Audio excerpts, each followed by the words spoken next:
उत्तर प्रदेश में योगी जी की सरकार बनने जा रही है और एक बार फिर से रिकॉर्ड तोड़ रहे हैं योगी जी। इसमें जो किसान आंदोलन के नाम पर योगी सरकार का नुकसान करना चाहते थे, यानी उनके मंसूबे थे कि किसी तरह बीजेपी को रोक पाएं, वो मंसूबे विफल हो गए। और जाट बेल्ट हो चाहे राकेश टिकैत का खुद का गांव हो, वहां वो भारतीय जनता पार्टी को वोट लेने से नहीं रोक पाए। और पूरा एक तरह की बातें फैल रही थी कि जाट बेल्ट में, जाट बहुल एरिया में तो बीजेपी को कोई घुसने नहीं देगा, कोई पूछने नहीं देगा, वो सब विफल हुए। अब इसी योगी जी के दोबारा सीएम बनने को लेकर जिस तरह की बौखलाहट विपक्ष में दिखाई दे रही है, ये तो सबके सामने है। लेकिन सतपाल मलिक जो कि मेघालय के राज्यपाल हैं, वो भी कितने बौखला रहे हैं कि वो योगी जी को लेकर इस तरह की बातें कर रहे हैं और वो फिर से किसानों को भड़काने के बयानबाजी कर रहे हैं। और अब उनको लग रहा है कि जिस तरह की बयानबाजी उन्होंने किसान आंदोलन के समय और चुनाव के पहले करी थी, अब केंद्र सरकार उनको राज्यपाल के पद से हटा सकती है। तो बयान दे रहे हैं कि मेरे को कभी भी फोन आ सकता है, किसानों के नाम पर मैं अपना ये राज्यपाल का पद छोड़ने को तैयार हूं। यानी हटने जा रहे हैं तो पहले ही ये कह दो कि किसानों के लिए छोड़ रहा हूं। ये केवल एक ऐसा हो गया कि नेता बनने के जो ख्वाब देख रहे होंगे सतपाल जी, उनको लग रहा होगा कि जहां वहां भ्रष्टाचार करने का मौका नहीं मिला उनको, तो अब इसमें आकर वो आंदोलन का एक खड़ा करके जैसे सोच रहे होंगे कि आंदोलन से कुछ नेता ऐसे निकले जो कहीं राजनीति में अपना स्टैंड कर गए, तो सतपाल मलिक को भी लगता होगा कि आंदोलन के सहारे कहीं उनका बेड़ा पार हो जाएगा। जिस तरह से सतपाल मलिक का बयान है, ये गैर संवैधानिक है। ये इस तरह का बयान देना हिंसा को उकसाना है। इसमें अगर योगी जी ने संज्ञान ले लिया तो निश्चित रूप से समझ लीजिए कि योगी बाबा का तो फिर बुलडोजर चलता है, और ये बुलडोजर जब चलेगा तो दिक्कत हो जाएगी। और इसलिए आपको यदि ज्यादा ही चिंता है, आपको अपनी इज्जत रखनी है, तो इस्तीफा दे दो। पहले केंद्र के हटाने के पहले आप खुद का इस्तीफा दे दो। बहाना क्यों ढूंढ रहे हो? हाल ही में इन्होंने फिर से केंद्र सरकार के विरुद्ध, देश के विरुद्ध आपत्तिजनक बयान दिया है। फिर से एक बार देश के किसानों को भड़काने की कोशिश कर रहे हैं, जबकि आज की डेट में किसान कोई मुद्दा अब रहा नहीं है। 3 कृषि बिल वापसी हो गए, जहां 5 राज्य का चुनाव था वो चुनाव हो गए। जो किसानों की बात के ऊपर नेता बन रहे थे उन्होंने राजनीतिक पार्टियां बना ली। और अब इसके बाद अब क्या मुद्दा रह गया? इसका मतलब यह है कि अपने आप को जाट नेता के रूप में प्रोजेक्ट करना चाहते हैं, अपनी कोई राजनीतिक पार्टी नहीं बनाना चाहते हैं। इनको ऐसा लग रहा है कि अभी तक जाटों में एक नेता राकेश टिकैत हैं, उनके पास जो प्रॉपर्टी आई है, लोग कहते हैं कि कुछ दिनों पहले तो प्रॉपर्टी थोड़ी सी थी, आज हजारों करोड़ में प्रॉपर्टी है। आंदोलन के जरिए प्रॉपर्टी कमाना एक आसान जरिया है। शायद इनको लग रहा होगा कि भारतीय जनता पार्टी ने जितना मान सम्मान इनको दिया, इनको राज्यपाल बनाया, तो इनको लग रहा होगा कि यहां तो कोई आनंद है ही नहीं, बैठे रहो एक कोने में। इनको लग रहा है आंदोलन करेंगे तो दुनिया से चंदा मिल सकता है मोदी के विरोध के नाम पर। तो मोदी का विरोध करो, पैसे कमाओ, मोदी का विरोध करो, हीरो बन जाओ। इस देश के विपक्ष का एक सूत्री कार्यक्रम यही है। सतपाल मलिक जी शायद मुझे लग रहा है कि सोनिया गांधी से इंस्पायर हैं, क्योंकि सोनिया गांधी और उनके बच्चे वो यही तो करते हैं, मोदी को टारगेट करो, मोदी को जो जितनी गाली देगा वो कांग्रेस में इतना बड़ा लीडर। तो सतपाल मलिक जी को लग रहा है कि सीधा सीधा केंद्र सरकार पे सवाल उठाओ। अभी उन्होंने हाल ही में बयान दिया, उन्होंने कहा अगर किसानों की मांग नहीं मानी तो वो उन्हें मनवाने के लिए हिंसा का रास्ता भी अपना सकते हैं। अब ये बताइए, ये बयान है, जबकि कोई किसान नेता इस भारत के अंदर 300 से अधिक किसान संगठन हैं, इवन अब तो राकेश टिकैत भी बैठे हैं, वो ये बयान नहीं दे रहे हैं। चुनाव निपट गए, मामला शांत हो गया। उन्होंने ये जरूर कहा है कि एमएसपी पर हम सरकार के साथ जरूर बैठेंगे, अभी मामले पेंडिंग है। लेकिन इस तरह की भाषा कि वो हिंसा अपना सकते हैं, राकेश टिकैत ने भी नहीं कहा। ये क्यों कह रहे हैं? फिर पढ़ा लिखा आदमी, और ये राज्यपाल हैं, और वो भी भाजपा सरकार में बने हैं भाई, कांग्रेस ने तो नहीं बनाया था। लेकिन आज ये केंद्र को धमका रहे हैं और ये कह रहे हैं उनकी बात नहीं मानी तो वो हिंसा का रास्ता अपना सकते हैं। किसने कहा आपको हिंसा का रास्ता अपना सकते हैं? हां, इस देश में जो अलगाववादी ताकतें हैं वो जरूर इस तरह की भाषा का इस्तेमाल करते हैं। कि सरकार ने हमारी बात नहीं मानी तो हिंसा का रास्ता अपनाएंगे। ये जो एक सतपाल मलिक का बयान है, ये पब्लिक डोमेन में है, इसका वीडियो है। ये एक वीडियो, एक बयान काफी है इनको जेल में डालने के लिए। तो केंद्र की क्या मजबूरी है कि उनको जेल में नहीं डाल रहे हैं? सवाल तो ये है, जनता पूछ रही है। ऐसे आदमी को कब इंतजार किया जा रहा है क्या कि भीड़ को उकसाएं, ये फिर से कोई लीडर बनने की कोशिश करें? ये क्या कहते हैं, दिल्ली को मेरी सलाह है कि उनके साथ ना भिड़ें, वो खतरनाक लोग हैं।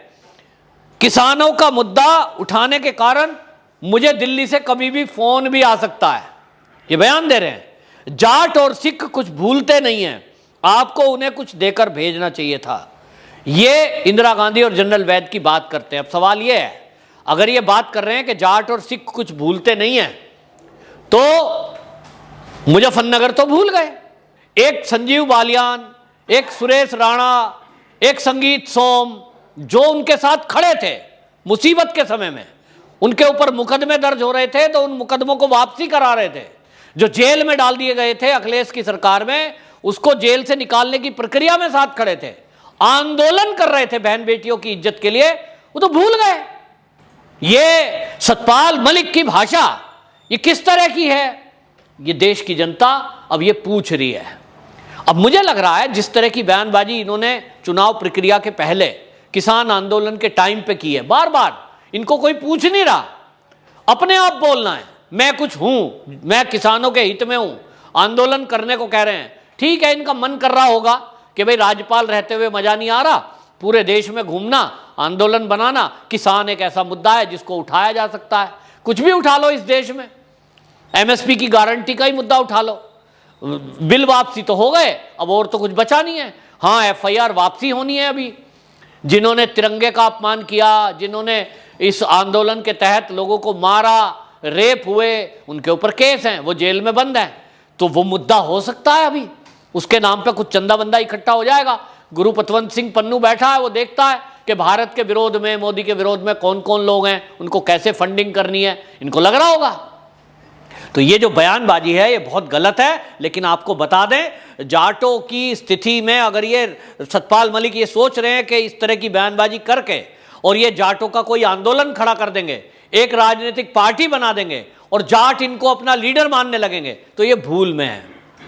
ये बता दूं, ये आप उत्तर प्रदेश की हालत देख लीजिए। डॉक्टर संजीव बालियान केंद्र में मंत्री हैं, मोदी जी के साथ हैं, वो ऐसा कोई गांव नहीं है, बालियान खाप में वो हैं जो राकेश टिकैत की खाप है, लेकिन उनकी बात जिस तरह से उस क्षेत्र में बागपत, बड़ौत, मेरठ, शामली, ये जो एरिया है, अभी तक जाट कम्युनिटी ने उनको इस तरह तो नेता नहीं माना जिस तरह से जयंत चौधरी के पीछे हो गए।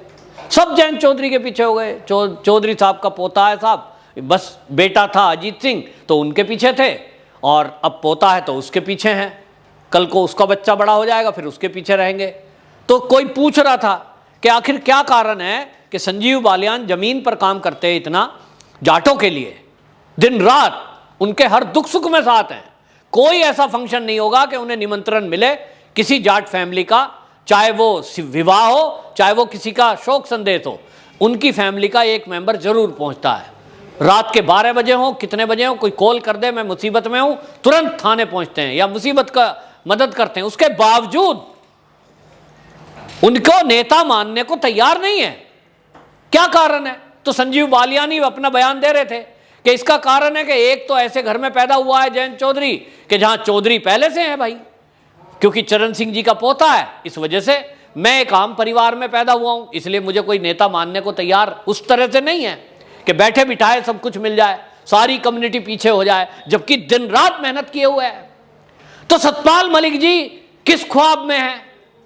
सतपाल मलिक को क्या लगता है कि जयंत चौधरी के पैरेलल में मैं एक नेता बनकर खड़ा हो जाऊंगा और आपको नेता मान लिया जाएगा इन्हीं बयानों से? तो सतपाल मलिक जी जरा थोड़ा सा सोचिए कि देश का मूड इस समय तरक्की का है, देश में झगड़े झंझट का नहीं है, धरने प्रदर्शनों का नहीं है। लोग चाहते हैं तरक्की, खेती में तरक्की हो, नौकरी में तरक्की हो, बच्चे पढ़े लिखें। ये आंदोलन के रास्ते, ये विकास के रास्ते नहीं है। सड़कों को घेर कर बैठना ये विकास नहीं है।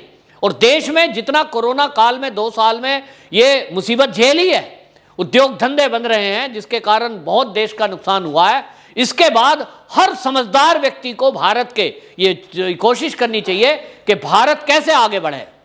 लेकिन आप एक राज्यपाल होते हुए इस देश को पीछे ले जाना चाहते हो, फिर से आंदोलन के रास्ते पर ले जाना चाहते हो, लोगों को भड़काकर हिंसा कराना चाहते हो।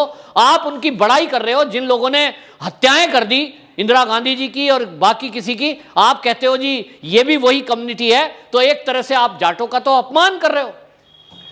किसी की हत्या से, आतंकवादी संगठन से, उनके कर्तव्य से आप जाट को क्यों जोड़ रहे हो भाई? सिख को क्यों जोड़ रहे हो? क्या सभी सिखों, सभी जाटों का ये मन था कि इंदिरा गांधी को मार दिया जाए या वैद्य को मार दिया जाए, जनरल वैद्य को? नहीं, मुट्ठी भर लोग जो देश विरोधी लोग हैं, जो आतंकवाद पसंद लोग हैं, जो अलगाववादी लोग हैं, वो इस तरह का काम चाहते हैं या चाहते थे, उनके द्वारा काम हुआ। लेकिन आप पूरी कम्युनिटी को बदनाम कर रहे हो। इस तरह से कहकर आप जाट कम्युनिटी और सिख कम्युनिटी को भड़काने की कोशिश कर रहे हो। तो देश के सभी जाट और सिखों को समझना होगा कि सतपाल मलिक जैसे नेता ये इस तरह से भड़काकर केवल अपनी रोटी सेक रहे हैं, अपनी राजनीतिक अभिकांक्षा पूरी करना चाहते हैं। इनसे सतर्क रहने की जरूरत है।